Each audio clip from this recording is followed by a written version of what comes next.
क्या यूपी में बीजेपी की सरकार खतरे में पड़ गई है? बीजेपी की दो सहयोगी पार्टियां, जैसा पता चल रहा है, एनडीए छोड़कर समाजवादी पार्टी की साइकिल पर सवारी करने की तैयारी में है। अखिलेश यादव ने भी इसके लिए एक खास प्लान तैयार कर लिया है। अमित शाह का मैनेजमेंट गड़बड़ तो नहीं हो रहा है? तो क्या सच में मामला अब आर पार का हो गया है? नमस्कार, मैं हूं पंकज झा और आप देख रहे हैं राजधानी।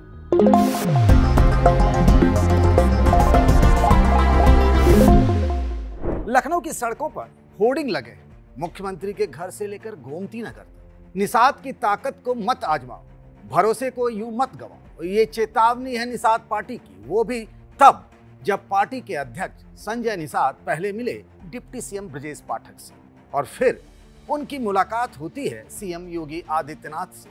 दोनों नेता लखनऊ के कार्यक्रम में मंच पर साथ साथ मुस्कुराते हुए नजर आए। तो फिर अब ये देख लेने की धमकी वाले बैनर क्यों लगे?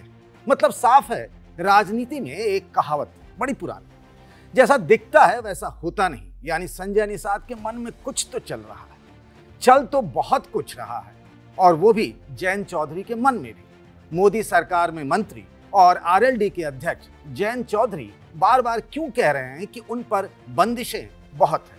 इसका मतलब तो यही हुआ ना कि उनकी हालत 32 दांतों के बीच में जीभ जैसी। चौधरी साहब घूम घूम कर जाट समाज के लोगों से कह रहे हैं, आपने हमें बनाया, आप जिस दिन जो फैसला कर लेंगे हमारे सर माथे पर। किस तरह के फैसले की तरफ जयंत इशारा कर रहे हैं? ये पब्लिक है, सब जानती है। एक गीत है ना, ये गीत तो ये भी है कि मिले सुर मेरा तुम्हारा। यूपी में बीजेपी के सहयोगी दलों के नेताओं के सुर ही नहीं, आजकल ताल भी खूब मिल रहे हैं। रायता तो सबसे पहले संजय निषाद ने ही फैलाया। बीते दिनों उन्होंने गोरखपुर के सर्किट हाउस में प्रेस कॉन्फ्रेंस की और कह दिया कि अगर बीजेपी को लगता है कि उन्हें हमसे कोई फायदा नहीं है तो फिर गठबंधन तोड़ ले। फिर तो लखनऊ से लेकर दिल्ली तक बस खलबली मच गई। अरे ये हो क्या रहा है? संजय निषाद का तीर एकदम ठीक निशाने पर लगा। डॉक्टर साहब कमाल करते हैं, ये कभी दांतों के डॉक्टर हुआ करते थे, इन दिनों बीजेपी के इलाज में लगे। निषाद पार्टी के अध्यक्ष को अपनी पूजा आरती कराना बड़ा पसंद है। वे खुद ही मंचों से नारे लगवाते हैं, political God father of fisherman जिंदाबाद। कार्यकर्ताओं से पैर दबाने में भी उन्हें परम आनंद आता है। इनके आनंद में खलल बीजेपी के निषाद बिरादरी के नेताओं ने ही डाल दी। बीजेपी के राज्यसभा सांसद जयप्रकाश निषाद ने संजय निषाद को ब्लैकमेलर, भ्रष्टाचारी और टिकट बेचने वाला कह दिया। बीजेपी पर जान निछावर करने वाले जयप्रकाश निषाद ने संजय निषाद पर गालियों की बौछार कर दी। पता नहीं दोनों कभी किसी जगह मिल जाए ना, पता नहीं तब क्या होगा। गोरखपुर के सर्किट हाउस के जिस कमरे में जयप्रकाश ने संजय निषाद को दलाल कहा, 4 दिनों बाद उसी कमरे में उसी कुर्सी पर विराजमान होकर संजय निषाद ने भी जवाबी गोले दागे। बीजेपी के किसी नेता ने अपने मल्लाह नेता जयप्रकाश निषाद को संजय को रोज रोज गालियां देने से नहीं रोका। गठबंधन धर्म गया भाड़ में। खुद को दुनिया की सबसे बड़ी राजनीतिक पार्टी बताने वाली बीजेपी ने मल्लाह वोट के चक्कर में निषाद पार्टी से गठबंधन किया है। पिछले लोकसभा चुनाव में मछुआरों का वोट बिखर गया। संजय के बड़े बेटे प्रवीण निषाद खुद लोकसभा का चुनाव हार गए, वो भी समाजवादी पार्टी के पप्पू निषाद से। इसके बाद से तो बीजेपी के मल्लाह समाज के नेताओं को मौका ही मिल गया। कहने लगे जो अपने बेटे को हारने से नहीं बचा पाया वो किस काम और किस बात का निषाद नेता। इस आपात स्थिति में अपना दल ने भी बीजेपी पर तलवार लटका दी है। यूपी में बीजेपी की सबसे पुरानी सहयोगी पार्टी है, पर आशीष पटेल और अनुप्रिया पटेल बेचैन है। बेचैनी ये है कि आगे कौन सी पॉलिटिकल लाइन पकड़े। उन्हें डर है कि बीजेपी के चक्कर में कहीं कुर्मी वोटर उनका साथ न छोड़े। अगर ऐसा हुआ तो फिर तो खेल खत्म समझिए। लोकसभा चुनाव में ऐसा ही थोड़ा हो भी गया। ऐसे में किसी न किसी बहाने इन दिनों बीजेपी को रेल रहे हैं। कभी 69,000 टीचर भर्ती के रिजर्वेशन के बहाने, तो कभी ओबीसी मंत्रालय न बनाए जाने पर, तो कभी आउटसोर्सिंग वाली नौकरी में आरक्षण न देने को लेकर।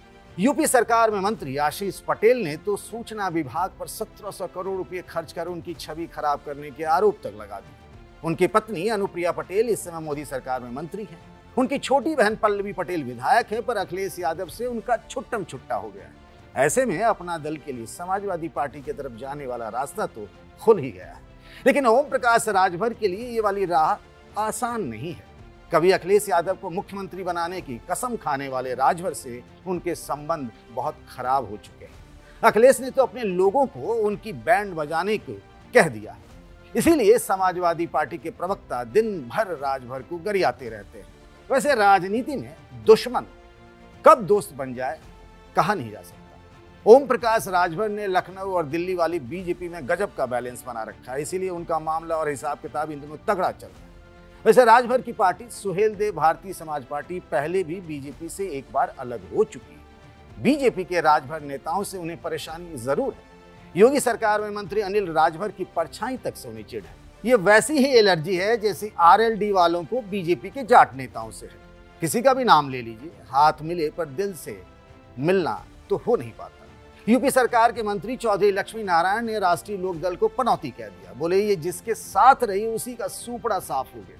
चौधरी साहब जयंत की तरह जाट नेता है। उन्होंने कहा कि अगर हम आरएलडी के साथ नहीं होते तो फिर लोकसभा में हम 240 सीट पर नहीं अटकते। आरएलडी वालों को कैसे ये बात पचती? वे मंत्री जी के इस्तीफे की मांग पर अड़े। बीजेपी वाले कहते हैं ये सब छोटी मोटी बातें हैं, लेकिन आप तो जानते ही हैं कि कब कौन सी छोटी जो बात कही जाती वो बड़ी हो जाए। कहना बड़ा मुश्किल है। बहरहाल राजनीति के जानकार बताते हैं कि ये सब महज प्रेशर टैक्टिक्स है। लेकिन ऐसा ही है क्या? ये समझा जाए कि अभी तो कुकर की बस सीटी ही बज रही है। प्रेशर बढ़ा तो गठबंधन का फटना तय है। अब यही मामला फंसता है। यूपी में अब सीधी लड़ाई बीजेपी और समाजवादी पार्टी में। पीडीए के नाम पर अखिलेश यादव ने ऐसा माहौल बना रखा है कि 2027 का चुनाव तो हमारा है।